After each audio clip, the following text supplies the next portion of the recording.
Hello, today we're going to show you how to pot up a succulent. We're going to use Echeveria, but if you have a sedum or sempervirens, that's absolutely fine as well.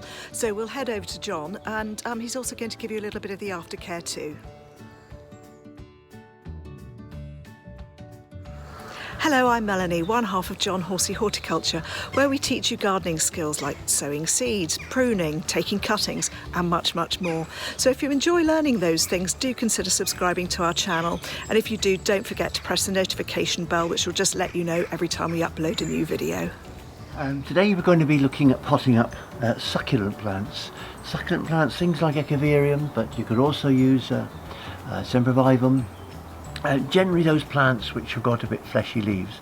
Now sempervivums are hardy, a lot of sedums are hardy.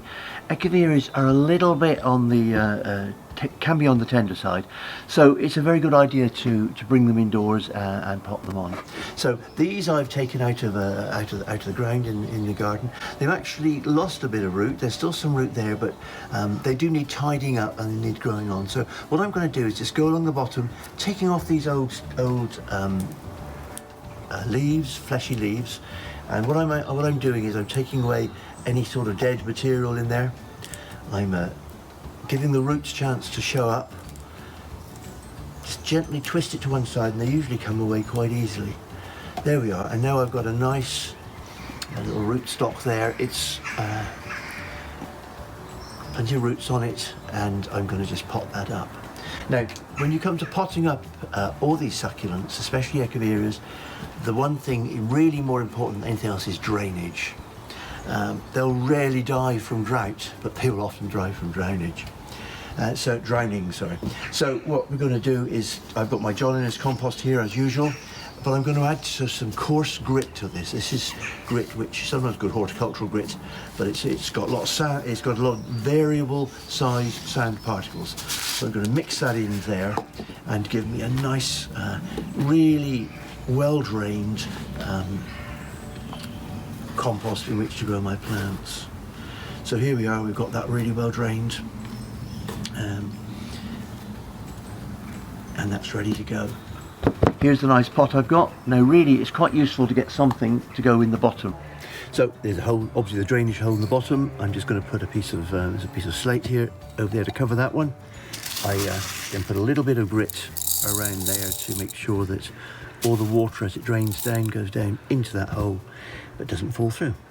And then we'll fill that up with compost and off we go. And then I find the plant which I prepared earlier on. There's all the roots. I make sure that it's going to go, I think I'll try and get 3 in this spot. It'll look nice, won't it? Just put the compost around it like that,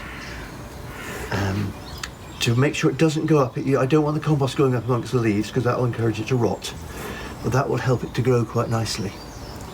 There we are. Now, as I've got 3 of these and I want a nice full pot, I'm going to take these other 2 and prepare them in the same way as I did before. That one's got a much better root on it. Don't need to take so much off. There's our real root. That one can go in there, and again push a little bit of compost around it to come out there. A little bit further in really. A little bit of compost around just to hold it like that. So here's the last one. I'm just going to pull these little leaves off.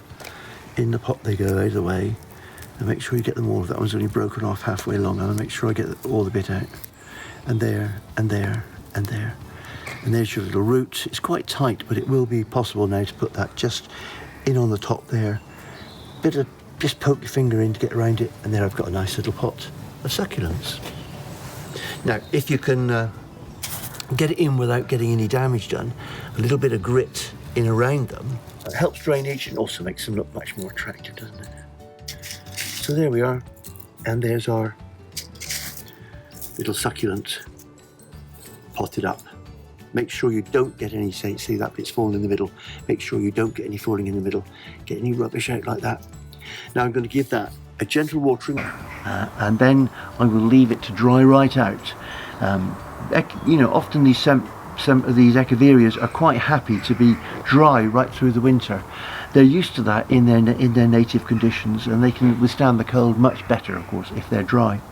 So we'll leave that one, let it get going, and then hopefully in the spring it'll start shooting away. Might even get some flowers on it. Well, that's all for today. We really hope you've enjoyed spending your time with us here in our Somerset garden. We've certainly enjoyed having you. Until next time.